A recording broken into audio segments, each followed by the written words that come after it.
Սկզբից խոսակցությունը զանգեցին, ասին ինչքան տեղ պետք է ասֆալտապատվի, ասեցին ծայրից ծայր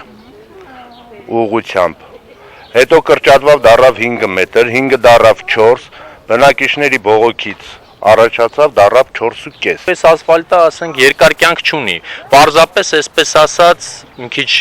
ժողովրդական լեզվով ասած, փողերի լվացում է տեղի ունեցել։ Այս տիպի ասֆալտ ես չգիտեմ, որ երկրում պետքա լինի այսպես փողոցի մի մասը ասֆալտ են, մի մասը չասֆալտ են։ Եթե դա մայթ է նախատեսված, ուրեն ստեղի այդ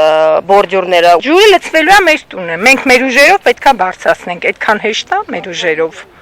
Պատվալն է լցվելու, տամպատ տուննա քաշելու ջուրը, ասել եմ, եթե պետքա մենք գումար կտանք արեք, ասենք չէ, մենք գումար չենք վերցնում։ Ասում եմ, այս տված է 4.5 մետր, մենք արել ենք 4.5 մետր, ուզում ես ընդեղից անենք, ուզում ես ընդեղից անենք։ Խոս տվեցին ամեն ինչ կանենք, այս կանենք, ու հիմա ոչ մի բան չեն անում։ Գոնե այս եղածն էլ անել շնորհքով երեխեքը չընկնեն ջարդը կտուրել են։